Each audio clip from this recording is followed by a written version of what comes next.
paz e a graça do Cristo vivo esteja sobre você e sobre sua família. Nós estamos novamente aqui, depois de um tempo parado, para completar o estudo dos 7 Eu Sou de Jesus. Vamos recapitular os 7 Eu Sou?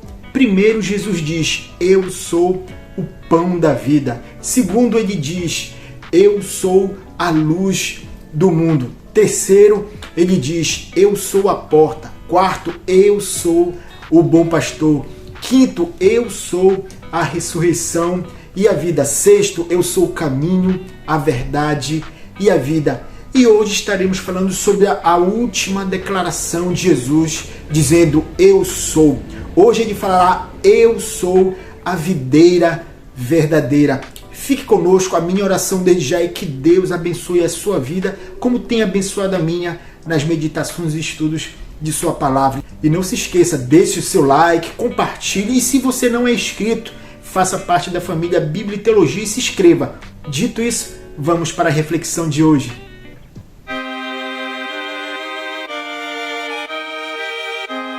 O texto se encontra em João, capítulo 15, do versículo 1 até o versículo 6, que diz assim: Eu sou a videira verdadeira, e meu pai é o agricultor.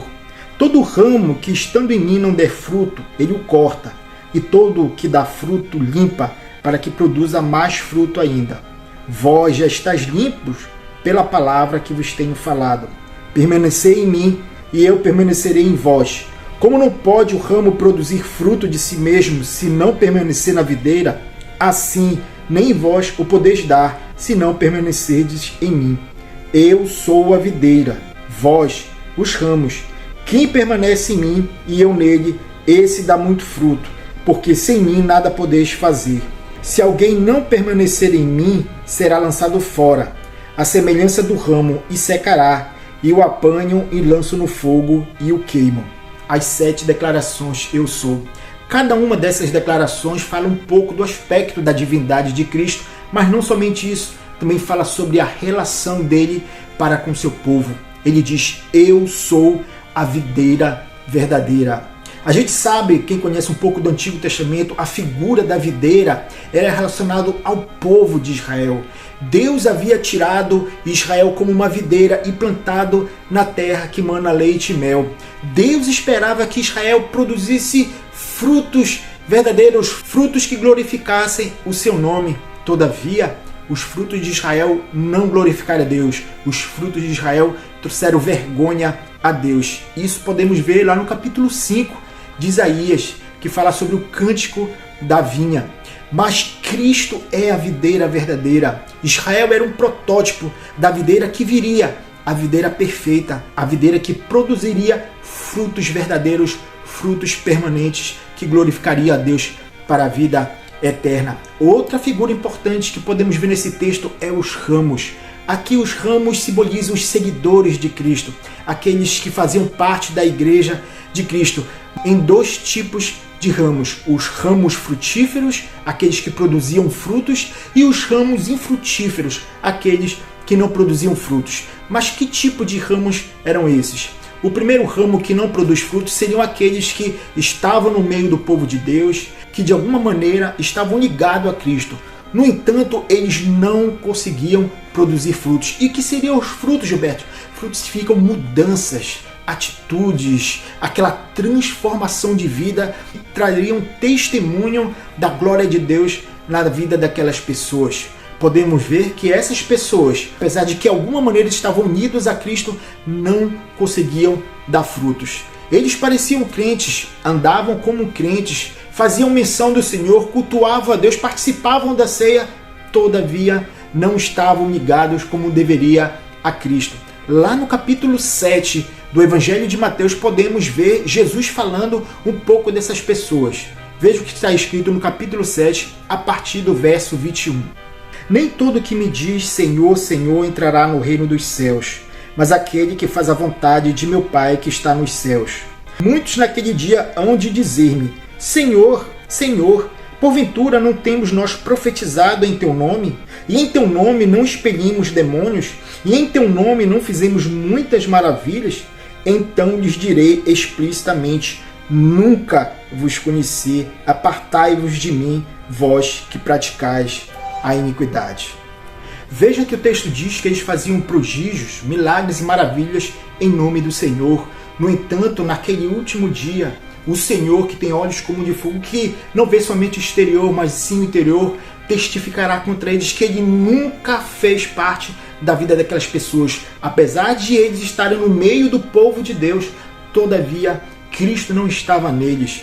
Portanto, sabemos que durante toda a história da igreja, a igreja foi constituída, ou seja, a igreja visível era constituída de joio e trigo, e até o dia de Cristo será assim. Nós não sabemos quem é o joio, e Deus também exorta a não tirarmos o joio do meio do trigo, porque esse é trabalho do Senhor, mas sim que devemos estar atentos àqueles que se dizem cristãos, vivem como os cristãos, mas não estão ligados verdadeiramente a Cristo. Esses são aqueles que não produzem fruto.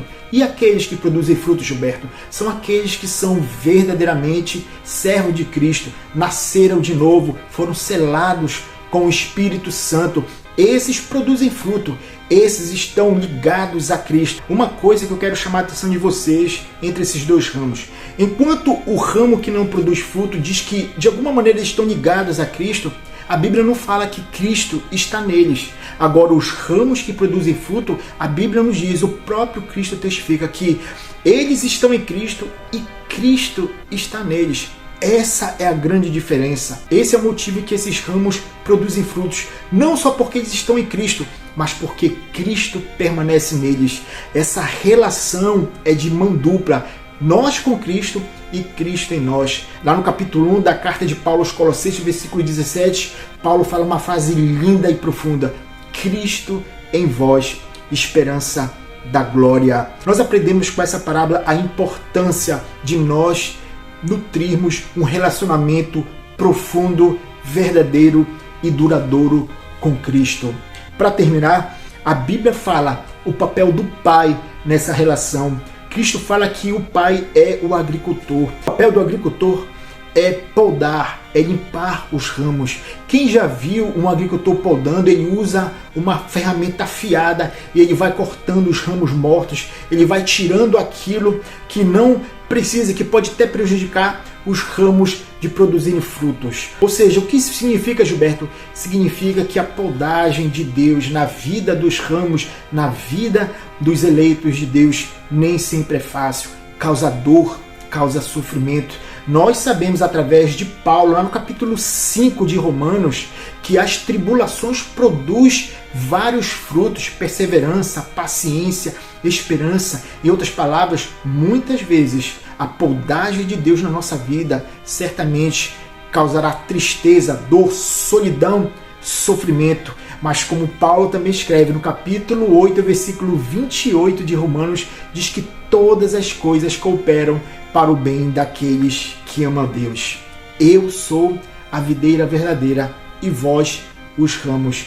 Como tem sido o seu relacionamento com Cristo? Será que você tem semeado nesse relacionamento? Você tem buscado a Cristo? Você tem se deleitado na vontade de Cristo para a sua vida?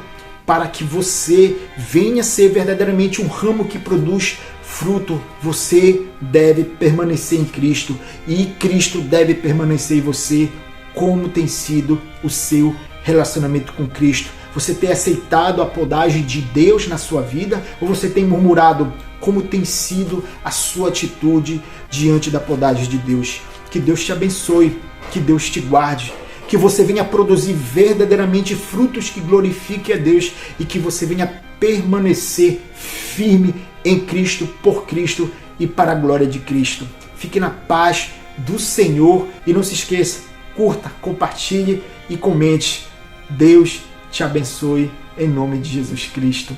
Amém.